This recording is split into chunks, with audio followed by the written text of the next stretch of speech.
Recording in progress. I'm going to.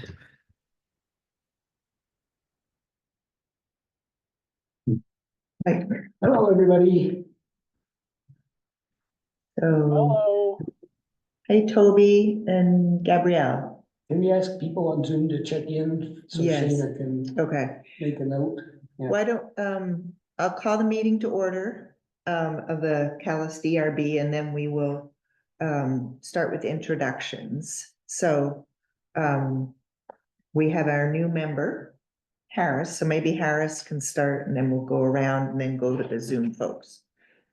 Hey, my name is Harris Rowan. I live on Wheeler Road, neighbors with Willa, and I moved back to Calais about a year ago. Lived here also in the '90s, so I'm looking forward to this. Great, thank you, Harris. We are lucky to have you. Yes. Thank you for doing this. I'm Willa Farrell, also on Wheeler Road. Current chair of the DRB, but we have elections this evening, so. I'm Scott Bassage. I live in East Calais. I've been on the DRB a year or so, but I still feel like I'm brand new. Good that we're having meetings like this to learn the ropes. And Shana. Yes. Go ahead, say who you are. I am Shana Dubois. I am the new recording secretary. I am recording minutes for the select board, the DRB, and the conservation committee. Yay. Right? Yes.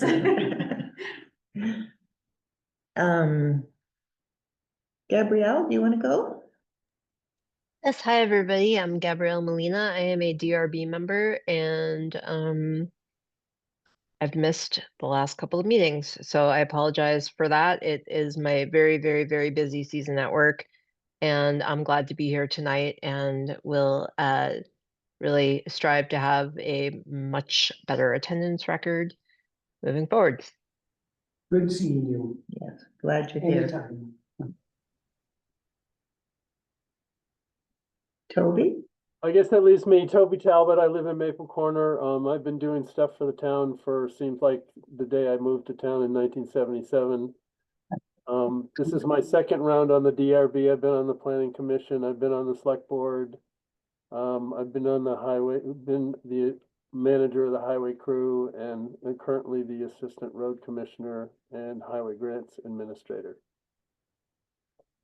A long list, Toby. Well, thank you, everybody. Let me just back up so I can see our agenda. We have a quorum. We have 1, 2, 3, 5 of us. Phil emailed me this morning or this evening that he wouldn't be able to join. And Rachel, I know, I think is not able to come tonight. So I think that's our membership. I'm embarrassed to say it's a little, am I missing anybody, Scott? Oh, well. Yeah. Yes, I was gonna say. Barbara sent us a. Thank you. There, it's really handy to have. All right, so, That changes every week, so. yeah, so then Stephanie, who is our alternate. So, me, Scott, Gabrielle, Phil, Harris, Rachel, Toby, Stephanie, and Shana as our recording secretary. Good. So on Monday night, the select board appointed Harris, and that leaves us with 2 vacancies for alternate positions. So I guess the word can be spread, and if anybody knows anyone who might be interested, they should indicate their I'm happy to speak with somebody. I know anybody here would be happy to talk with anyone and then contact the select board. So as a board, we are supposed to elect officers before May, between town meeting and May. So currently we have, I'm in the chair role, Scott is in the clerk role, we have a vacancy in the vice chair role. And we can start afresh. We haven't, if anybody wants to nominate somebody or nominate the slate or just volunteer for a role, I guess I would just open it up for anyone who's has some interest or wants to nominate. So the slate is Willa and Scott with a waiting for somebody to volunteer to be vice chair. Unless there's someone else who wants to nominate someone else for chair or clerk, then it's always an option. Are you saying that wistfully? I'm willing to do it another year, put it that way. Thank you, thank you. So do you want the whole slate as one, like, If- motion? That's certainly a good option, Gabrielle, if you want to do that.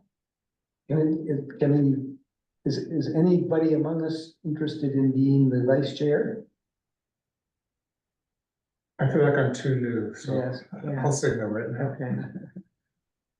I guess Gabrielle, I could, I think I could do that. Yeah, I'm willing to do Good, I that. nominate, good, Willa, I if you- nominate you. As long as Willa's chair. Okay, good.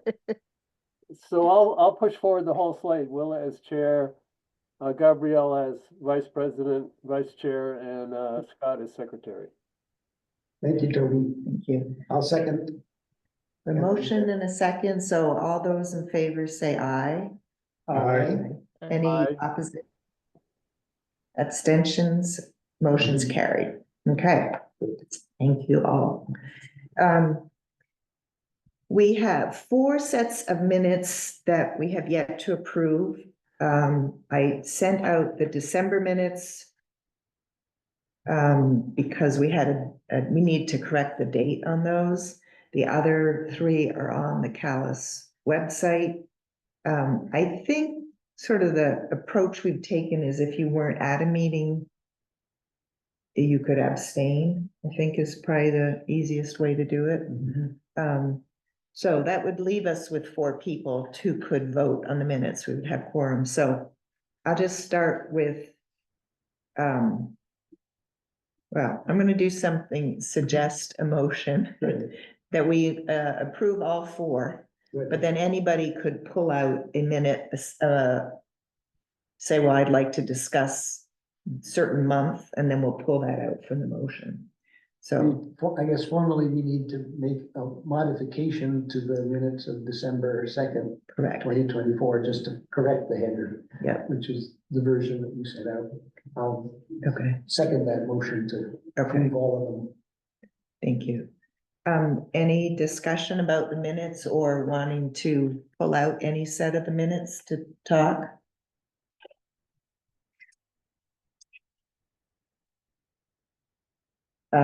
I guess the other question is, Gabrielle, Toby, and Scott, do you feel prepared to vote on minutes, or do you need some time to look at them? I can go. I can vote. Good. Yeah, and I'm just trying to, so I missed the mapping training and Yes. the actual training. And I'm Right. wondering if are those included in these 4 minutes? Because They if so, okay, They- so I would have to abstain on those, and the others I'm comfortable voting on, so I don't know if that Okay. means you don't have a quorum. Let's see, 1, 2, Yeah, no, 3, that's 4, true. 5. And then I don't think, well, this is challenging because I think at least one of our trainings, we didn't have a quorum even, did we? Oh, yeah. Right. So you actually wouldn't need to post minutes from, like, it's, because it's not even an official meeting if you don't have a quorum. Let me just look at the minutes. These are these details that catch us up.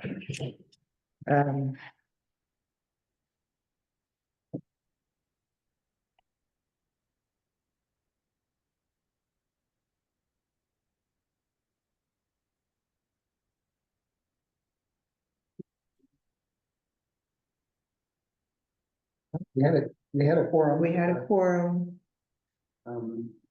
So, Toby, you were at the, January meeting.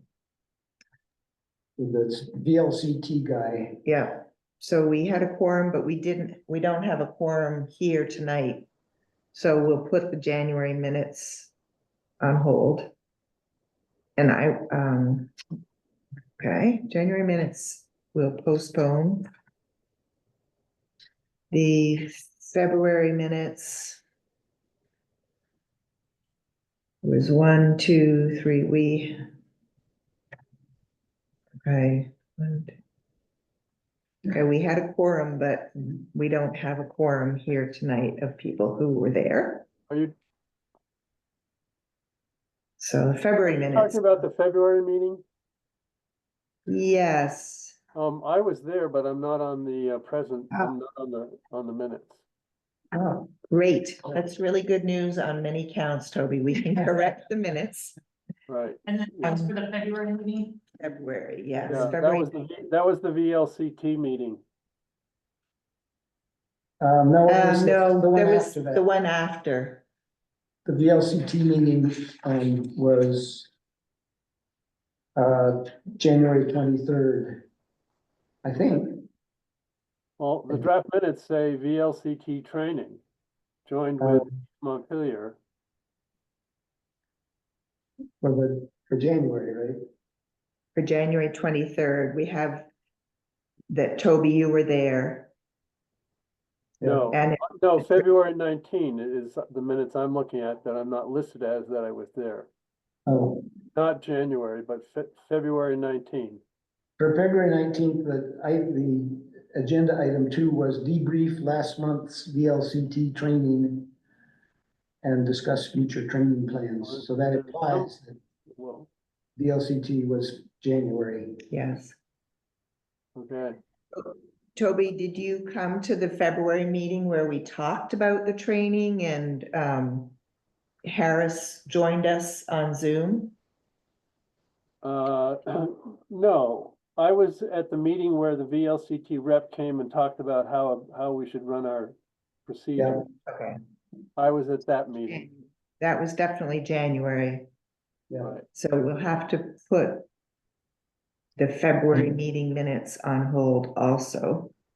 Well, can I Yes, ask a question?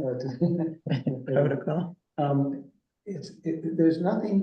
There's no requirement that people who weren't there, can't vote on, it's really up to them. Okay, So if people here are willing to vote on to approve all of these minutes, I mean, you could still you've had vote. a chance to look at them. Yep. And they're, Okay, and the town clerk is really after us to get this group, Right. to get approved minutes on the Right. website. yeah. Well, I'm glad you made that observation, Scott. I don't know the technicalities, so I'm gonna trust in your judgment, and to me, it seems reasonable. And I don't think any of our minutes are controversial, put it that way. Yeah. So does anybody, well, let's just take the January minutes. Gabrielle, you weren't there. Are you comfortable voting to approve those minutes? Yes, It was just a training. Okay, So so, all 4 of these are just administrative meetings. None of Yeah. them are quasi judicial. yeah, That okay, might be a different kettle of fish, but these are training meetings and discussion meetings. yeah. So we're gonna say we'll do a formal vote at the end, but we're gonna basically say the January minutes are approved. The February minutes we talked about the rules of procedure. We met Harris, who joined us. Gabrielle, Scott, and I were there. Toby, are you comfortable joining and approving those minutes? Yeah, sure. I wasn't there, but I certainly would approve. I don't see any reason not to. Okay, Good. great. So that we'll consider the February minutes. Harris, I'm not putting you on the spot, but. The March meeting was when we went over the mapping. Mhm. So Scott Scott, Phil, Stephanie and I were there. So two of us were there. Again, it was just a training. So Gabrielle and Toby, Scott and I are supportive of these minutes. Are you comfortable approving them? Yes, yes. Yep, I'll approve. Great. And then the final one went out of order here. We have the December minutes, which was an administrative meeting we approved minutes from November. We talked about training, we talked about our zoning regs and worked on the rules of procedure. And at least this says that both Toby and Gabrielle were present Right. at that meeting. Yes, Yeah, I so, was there, yeah. yeah, Yep. okay. Great. Phew. So we have approved all 4 sets of minutes. Amen. That was laborious. Thank you. Okay, we'll try to figure out how to do it better in the future.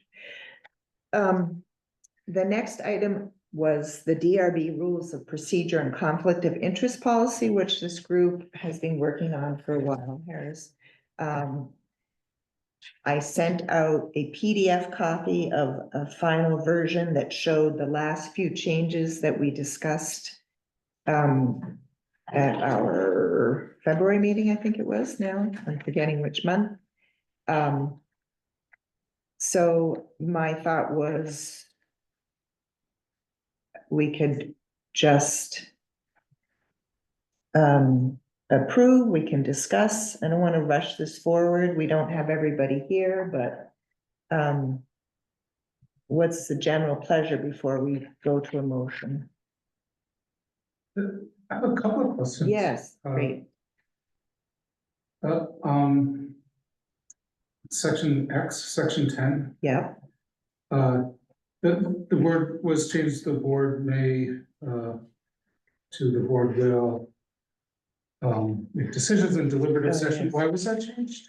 so the discussion we had was, I think the consensus of the group was that if we make deliberations in public, people may feel constrained to voice, either to ask questions that they might feel like they should know the answer to, or they may feel constrained to voice their opinion about something, and that it would lead to more productive deliberations if we did that in a closed session. Yeah, which is fine, which you could still do if it said may. I'm just saying if there's like just a super easy decision that everyone is already. That's a good point. It might be good to have the deliberative session closed, but then come out of deliberative session and vote on the decision, make our decision out in the open, so that people know that who voted for what. Either way is fine. Is that what you're getting at, Yeah. Harris? I think that's a good point. I think part of, and others here may want to chime in, I think part of the reason to change it was also to be clear, like that's the standard practice. Yeah, So I'm thinking aloud here, if we kept it with will or shall, whatever it is, that the DRB would go into closed in a deliberate, how do we say it? It would not be open, but then as I think Scott's point is, we could come back and say, we've made our decisions. We could share anything that we thought. It would be a little more, I do know one time we were here, we just all went and stood in the back hallway and had a quick conversation. It was really simple, and then we all came back where the public was. Yeah. So, yeah, that's fine. but this is important to have people who are new ask us these questions, because it, And then the other side, question, I just don't understand on the, let's see, that would be, section 11, at the very end of section 11, the last sentence, I just, potentially a conflict as defined, that I don't follow. Exclamation point, dash 4. What is that? sorry. So this is section 11. Yes, B. Conflict of I'm sorry, interest. 11B, Be, Very last. the very sentence. last sentence. Yeah. Well, thank you, Rowan. Yeah. oh, I see, yeah. So I think that whole sentence should be struck. I think that was a note. Let me That's what it read, says. yeah. No, just, somebody read this carefully. Thank you. Okay, That's it. okay. Other questions or comments about this version?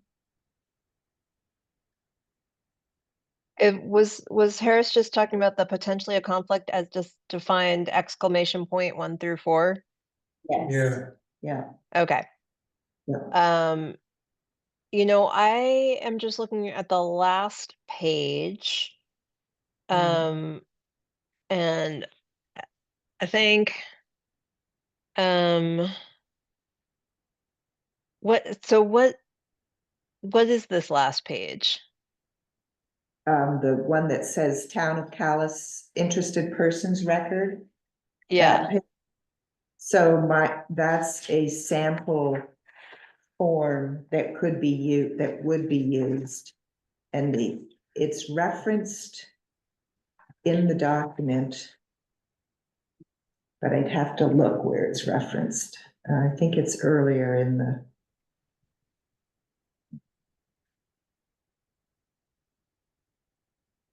And if I'm remembering correctly, it's actually something from the statute requires you to have a service. Maybe not. okay. Let's see. Section 9. Service list. The clerk will create a list of all individuals who participated. Okay. And a template is appended to these rules. Got it. Okay.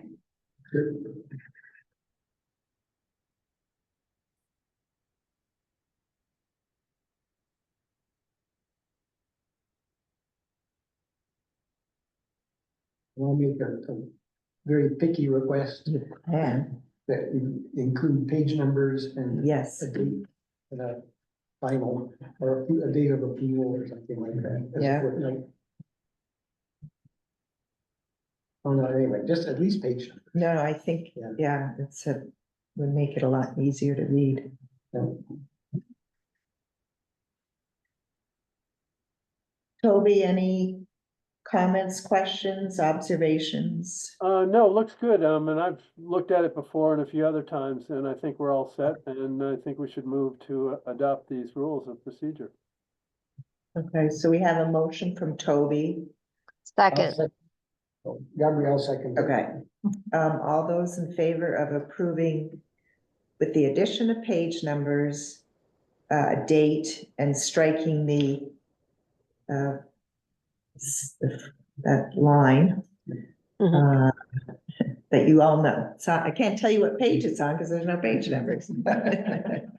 It's, just above decision. It's in section 11. Thank you. Yeah. All right, all those in favor say aye. Aye. Anyone opposed or abstentions? Okay, the motion is carried. So I will clean this up and then send it to everybody and to the web master. And that's great. Thank you. Mhm. Thank you. Good.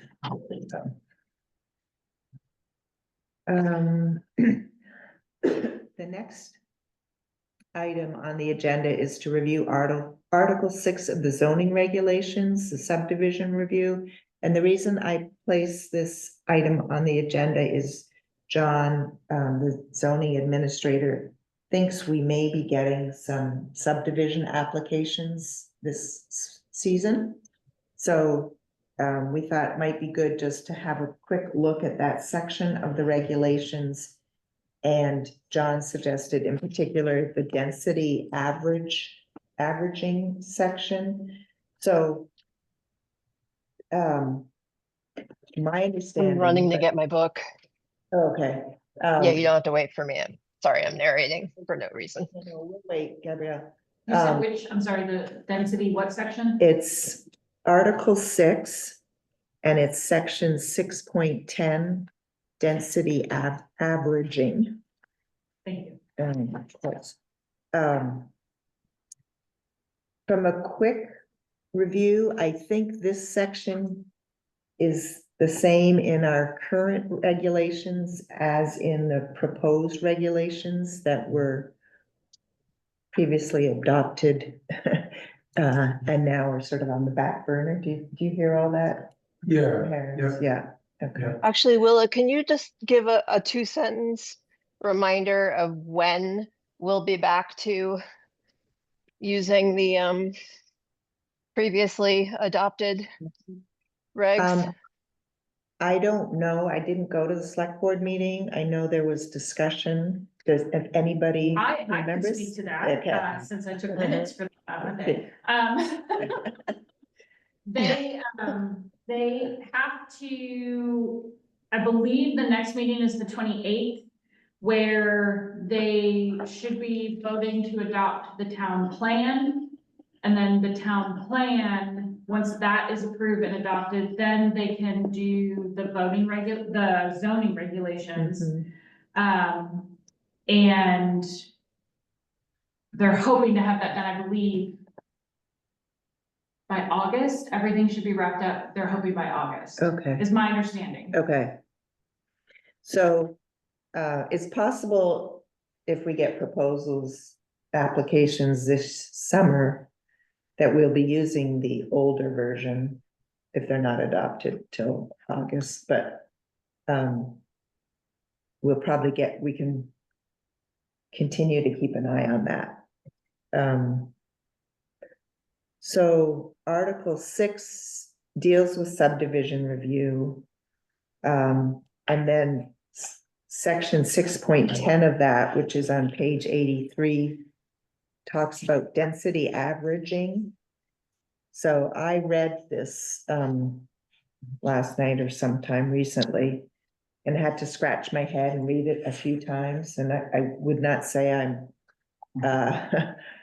totally familiar or completely can speak intelligently about it. So maybe it looks like, Gabrielle, you have your booklet and Paris, I can. I was gonna ask, did you make that booklet or did you? I feel it? made it, Okay, so, I'm yeah. gonna make myself one.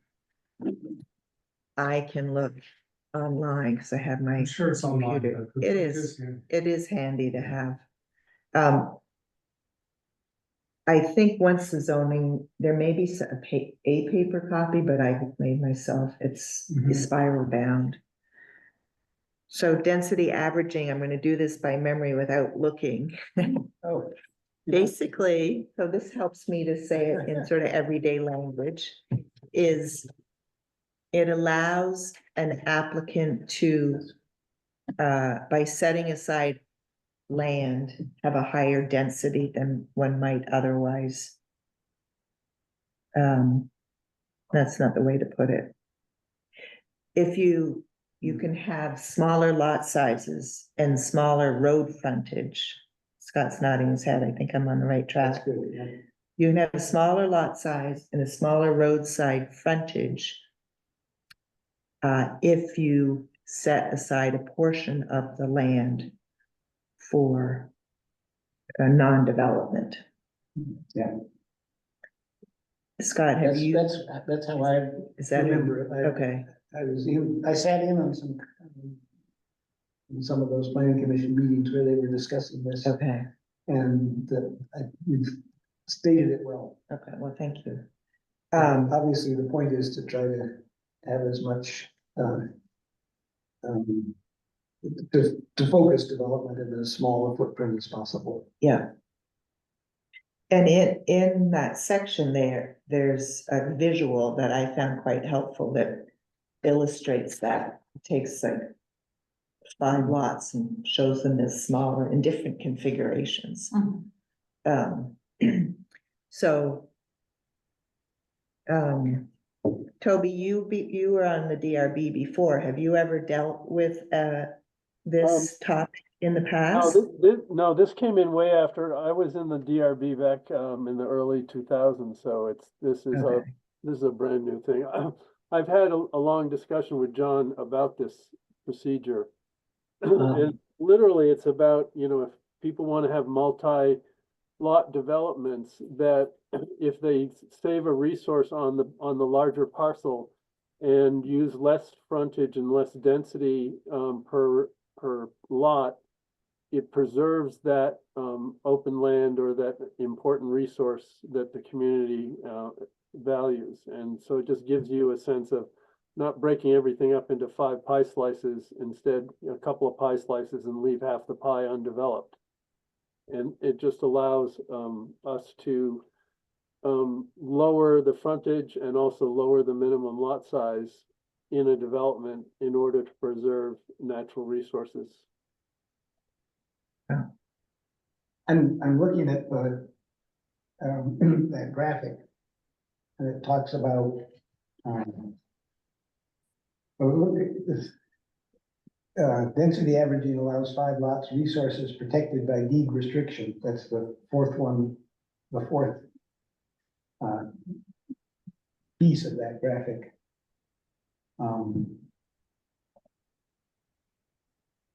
Deed restriction, well, it's, there it is, it's in the ordinance, so. Yeah.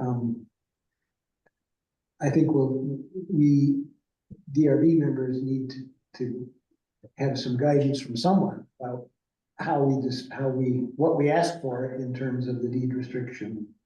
They can be touchy. Yeah. Right, Scott, that's really just showing how, if somebody wants to do all of this, there's 3 different ways. They can conserve it with the subdivision, permit. They can hold it in common with the smaller lots, or then they can put a deed restriction on it. Again, that locks that piece of land either in common conservation or, deed restriction. So that's how so we have to have that in the subdivision permit in order for it to maintain its non-developable process. Now, I'm just wondering how I would, when I saw a deed restriction, if I would know, how I would know it's sufficient. To provide sufficient, safeguards. And I don't think we can answer that tonight, but I can ask John. And I have a question. I'm just gonna chime in for a sec, Gabrielle. It does say on the bottom of page 3, under the recording requirements, what the deed restrictions shall specify. So I think there's some guidance in the regulations. But the devil's in the details, so we should get familiar with that. What page is that? Page 83. At the bottom, it says recording requirements, and then Gabrielle? Well, I was just wondering if there's a definition of deed restriction in our regs. And I know I should look in the definitions. It's nice having a book, but I'm used to being able to search online, so I should just pull up Yeah. the PDF version of it. But deed restriction is mentioned 12 times, so let's see if I find a definition. I guess that one.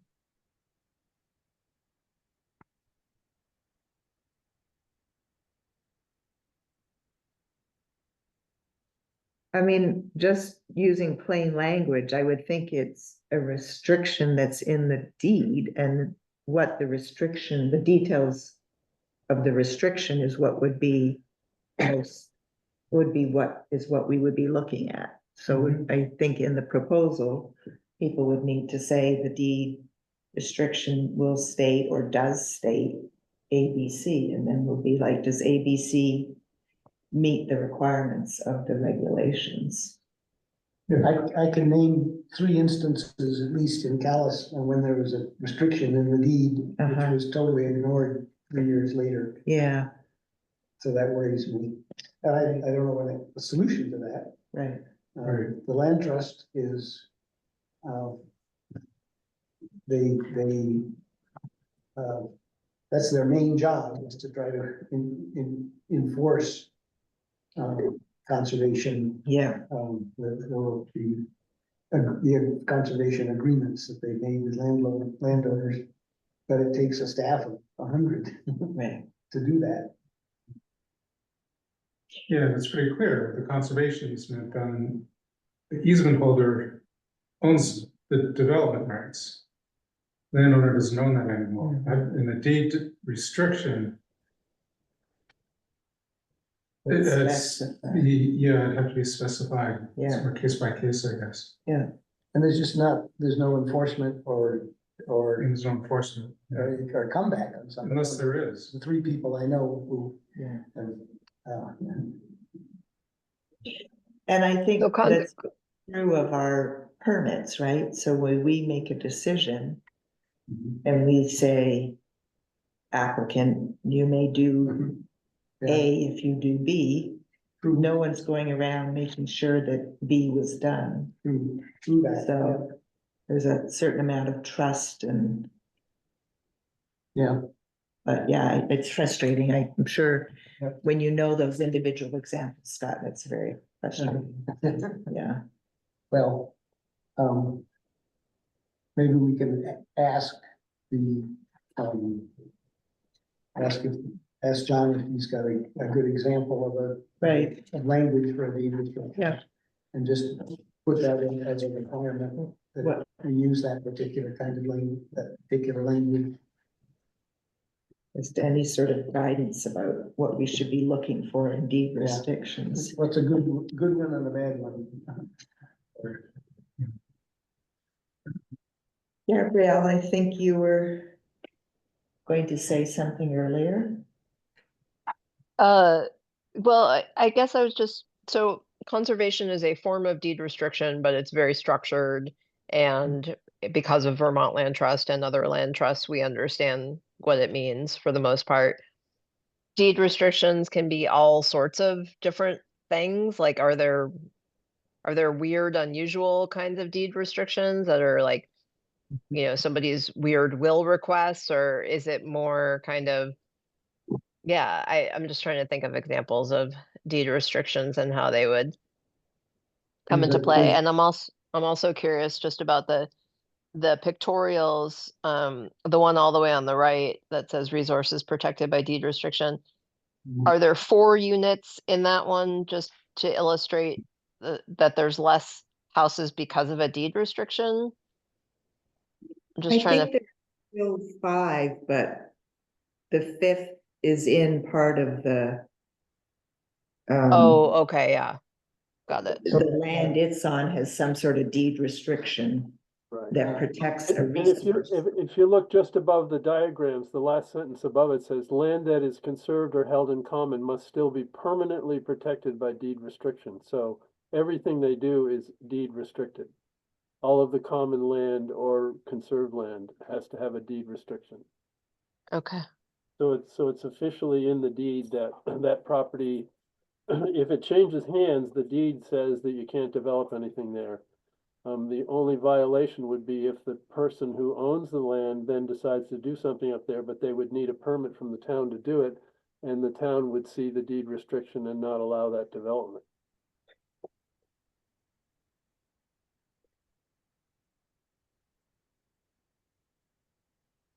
You know what, it might, I mean, I did read this, as they say, once or twice, but maybe it would behoove all of us to read it in the coming. I mean, one could read these regulations regularly and learn something new every time, I think, given the density of them. That was a good suggestion from John, that we should Yeah. look at this. Yeah. Is John the main author of this version of the zoning regs? And by this version, I mean the one that is temporarily suspended, as it were. I don't believe so. I really think, I Planning think it's the Commission. planning commission. I Yeah. mean, Okay. which he, John is on the planning. Commission. yeah. Okay. I And- think if we have questions, John is the person we can ask. And there've been at least a dozen iterations of the zoning regulations since the seventies. So it gets a little complicated with every new iteration, and Mhm. it's kind of a tangle at the moment, but that's what we have to work with.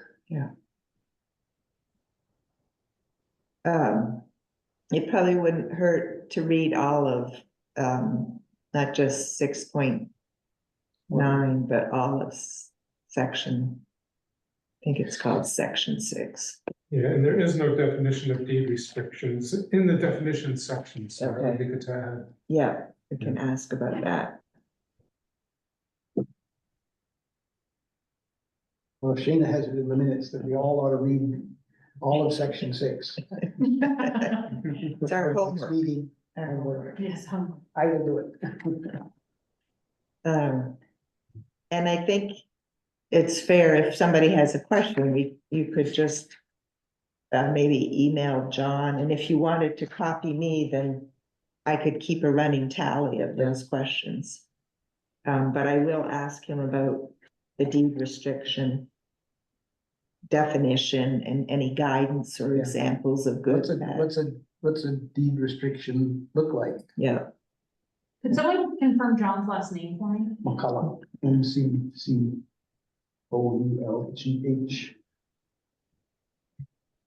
Thank you. anything more for now that people want to talk about this section? You're right, I need to read it again. And I suspect if we do get a proposal, then it will, having a specific proposal will lead us to other questions, and we'll have to work our way through it. So, And there may, I don't know, I'm not sure, but there may not have ever been a permit given for density averaging.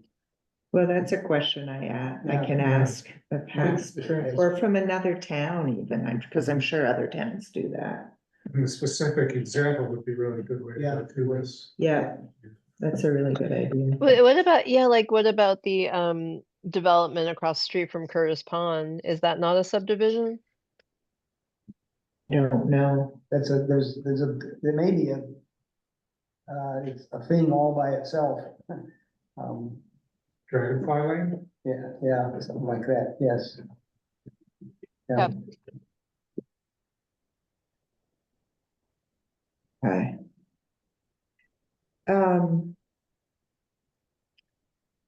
I have to go back to.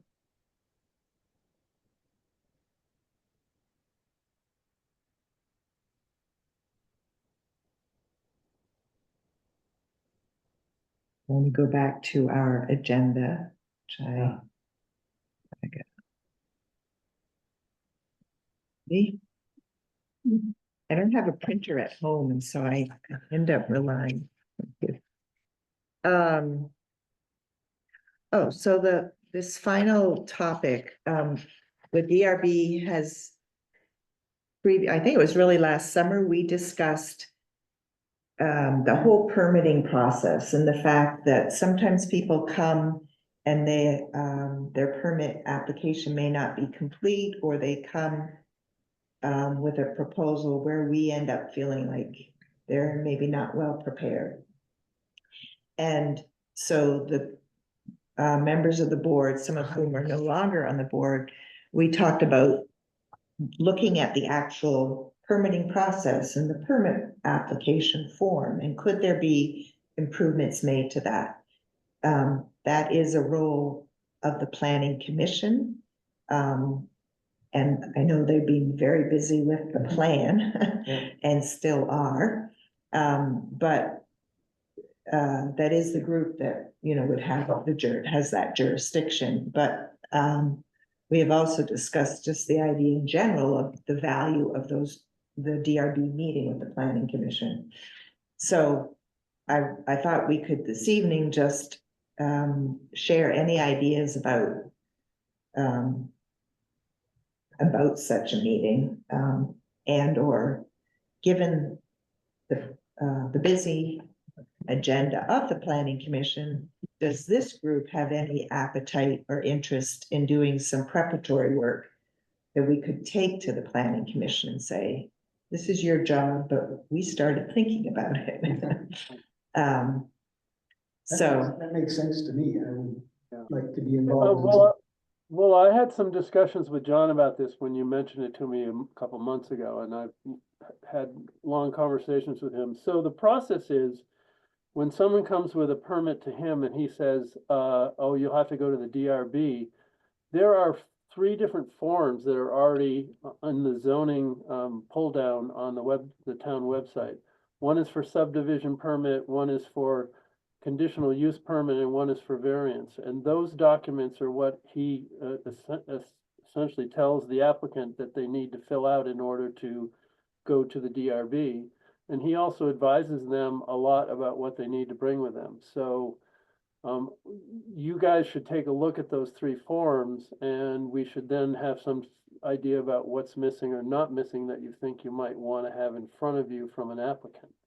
They're pretty. I think I would love to just like record John's description of it and like start with that. Like, I don't have a big picture of this process, quite honestly, and that's a little embarrassing because I just agreed to be the vice chair of the DRB, but like I've been to 2 hearings, I've participated in 2 hearings. So I know how that process worked for those 2, and they were both, if I remember correctly, variances. So, yeah, I kind of feel like it's a little bit of a black box. Toby, actually, if you want to just keep going with your description, I love that. Well, so to simplify it is, somebody wants to do something, either build a house or subdivide land or get a variance. So they come to John to ask for a permit to do that, whatever project is they want, variance, conditional use, or whatever. John looks at what they want to do, and he knows that, oh, you have to get a variance or you have to get conditional use, because what you want to do is not just approvable by him under the regulations in the zoning document. So then he turned to them and said, I'm denying your permit, your application, and here's the reason why. And he gives them the reason why, and he says, you have to go to the DRB with either a subdivision application, a change of conditional use, or a variance. And those documents that are already on the website are very they say, does it have impact? A lot of the questions that would come up in the DRB hearing have to be filled out with that document. Now, whether or not the applicant is doing all of that when they come to the DRB, we can't control that. That's in their hands. So when they first come, we would need to ask them, okay, we need to see your request for a variance or your request for conditional use or your subdivision application. And when we look at that first document, we would then be able to say, well, this is not here, we don't have this, we need this. And that would be telling the applicant before the hearing that they need to bring more stuff to the first original hearing. After you have the first hearing, you can ask for more documents and more information. I mean, that's a pretty simple timeline of how this works. But are you Yeah, saying you think that those 3 documents are detailed enough to give the applicant a sense of what they're in for and what we're looking for? Well, take a look. I think everybody needs to look at them and take a look and see what is being requested of the applicant. I mean, there are plats and surveys and all kinds of stuff for subdivisions, and there's all kinds of other information and impacts and all the kinds of things that need to be answered by to the DRB in order for us to issue a permit. So take a look at those, and I think we can have a discussion about that the next time. But or just pop one up now in front of you. Go to the town website under zoning, and it's zoning forms, and then there's subdivision and, change of, conditional use and, variance. And you'll see what the documents that exist right now, and they're pretty comprehensive. Like, another thing about the documents themselves, like, I could see having a fillable PDF, which would make things a lot easier for people instead of a document that you have to print off and then handwrite. I mean, you could have that option still. So I think there's different components of the process that we could be talking about, like what's actually on the form. Is it clear to people? Does it give the DRB what it needs? Is it user friendly? So, I mean, maybe building off Toby's suggestion, if another homework piece would be that we review at least those first three, the permit application, the variance, and the, let's see, I'm looking at them, there's, What part of the website are they on? so if you go to the town website, and then you'll see zoning, and then there's forms. So it's actually calisvermont.gov/zoning forms is the URL. We could put that in the minutes, maybe, Shannon, do you think? I can. Yeah. So there's the zoning permit. So Toby, you're recommending the zoning permit application, Subdivision. major subdivision application. Conditional use and variance. Well, there's 1, 2, 3 different major subdivision and plan unit applications. Right. Yeah, And again, John would advise them which one to fill out. I'm not sure what the they all look the same, and I don't know what the difference is. yeah.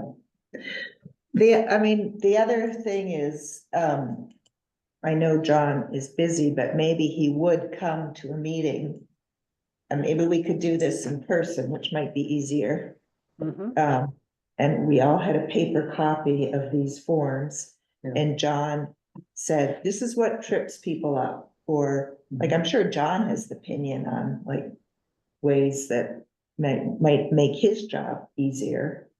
Or, like, as somebody who has never filled out one of these forms, I would probably have an opinion, like, I want a fillable PDF, as I indicated. Yeah. So yeah, like there's 3 different subdivision ones. It's like conceptual, preliminary, and final. Those are the 3. So being conceptual plan review application, preliminary plan review application, and final. Does that mean they're going to the DRB 3 times? Yeah, I think that's Yeah. that's if you look at major subdivision, that is what the process is under it.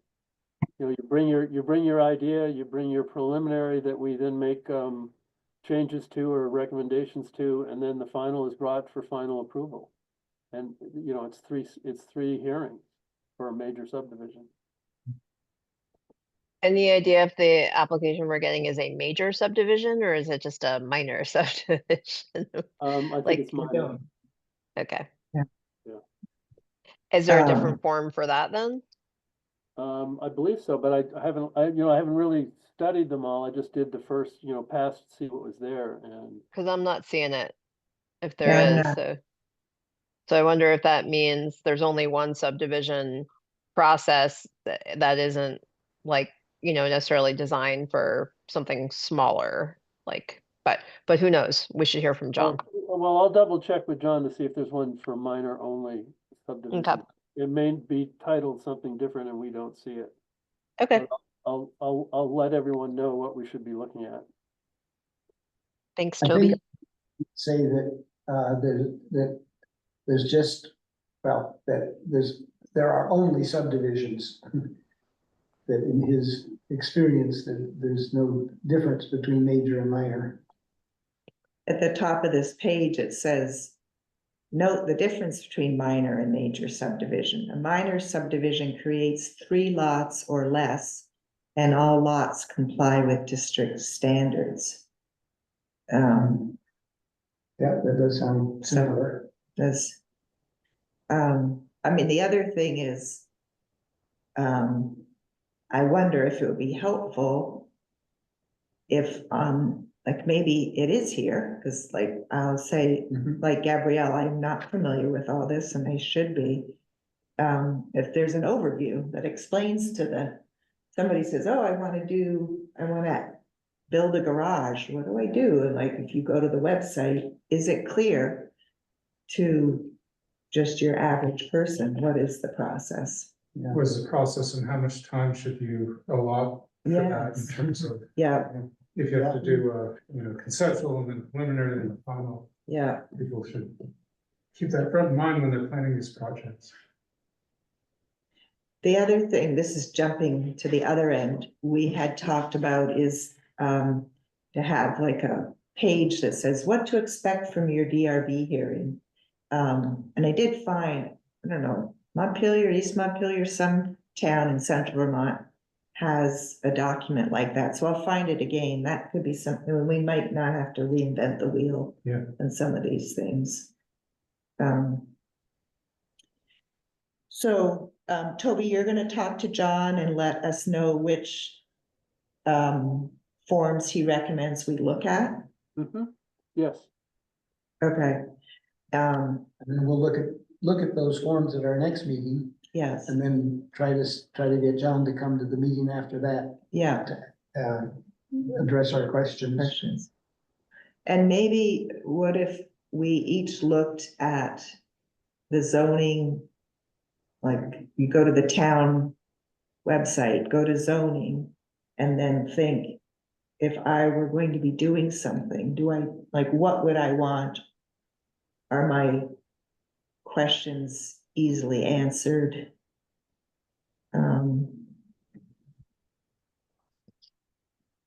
Yeah, I have a hypothetical in mind, so Okay, I like that homework assignment. okay. Or maybe I should just ask Toby now. We could all what's the learn from. hypothetical? Say I want to turn my garage into an accessory dwelling unit, and I want to like shore up the roof so it can have solar on it. Yeah, let's start with that. It's a Um, detached garage. It's a detached garage. So we do have permits. I mean, it is acceptable to have accessory dwellings. You're hardening the roof is just structural repair, so you don't need a permit for that in town. And I'm not exactly sure what the process is for the changing to a new dwelling, but it's in the zoning regulations. It's already there. I'm not sure exactly what you have to prove. I think there's something about, the sewage capacity is really the key, because you're creating a new living space. You're adding bedrooms. Isn't there a recent state law that incentivizes building of ADUs and does not require increased septic capacity? That may be correct. John would be the one to know, because there are a couple of ADUs in town. There's actually a bunch of them, so it's not anything new. I can get an answer to what the process is. Okay. And Toby, in that hypothetical, does it sound like that would even be a DRB thing, or would that just be a clean permit? I think it's a clean permit because it's already in the zoning regulations, and it's not a conditional use in a district or variance. Okay. All right. All right, The DRB did review a major subdivision in the final decision came out in December of 2022. That was back when Ann Winchester was chair. right, And that went on for at least 6 months. yes. And I was on the tail end of that. Yeah, and, I was an alternate. So they can be more, I think, obviously more challenging for all players, neighbors and Yeah. the DRB and And I think a big applicants. problem with that was that the expectations of the applicant, were that that the DRB would, operate exactly as defined in the regulations. And, there were gray areas where the DRB wanted, better information than was defined in the regulation. Particularly to do with, deer yards and restricted areas on that property. So, we have a fair bit of homework, it sounds like. Yes. Yeah. You have to. Look to the next to see what it is. But I mean, it feels like we've been having these administrative meetings and chipping away at bits and pieces. Our next meeting is scheduled for a Wednesday in May, which probably is like, around the 19th or something. Let me just get there quickly where my battery dies. 21st. Is Thank it because you. we're doing third Wednesdays? Yes. Yeah, Maybe so the May 21st. here at the town hall. And I guess I would make a plug if people can come in person. It might be easier if we're looking at forms, I think, Yeah, if we were and we'll able be to looking at paper together. Just a meeting question. So Yes. third Wednesday, Yes. if there's an application or do we meet more frequently or? So if we were to get an application, we would use the third Wednesday. But it might be that if we need a subsequent hearing, we would schedule something more quickly. Okay. And there are, time parameters around notice that I can't remember, so that also drives scheduling. Okay. So if something comes that doesn't fit with our regular schedule meeting, then I would email everybody and say, what are people's availability? We have to, the warnings for meetings with that application that we have to take care of, be Yeah, aware of. Yeah. These administrative meetings are new, that we invented them, yes, this current great, DRB, yeah, as a way of keeping up with each other yeah, and trying to deal with the things that came up. Hearings mostly happen during the building season. So we sort of said, well, it's gonna be quiet in the winter, let's yeah, sit down and talk about things that we need to talk about. yeah. Do some training. I mean, many of us are fairly new, including myself, so. I think when we've solved all our problems, then we don't need to have any more administrative meetings. That's right. But then they'll change all the rules again. Yeah. Well, and Can I just Gabrielle- just reiterate at the beginning of this Article 6 conversation, I think you said that it is the same as the prior zoning regulations. So for subdivision, we don't have to worry about that issue. That's my quick reading, Gabrielle, but I'll verify that, and let folks know if there's any. I'm pretty sure most of the changes were in shoreland district in the. Shoreland, yeah. And all the rest of them are all pretty much the way they were in the 17 regulations that we're working off of right now. Okay. I don't think there's been any variation in the subdivision language. There is a summary of the differences on the website. I think it's 1 or 2 pages. And there's no reference there to this section. Cool.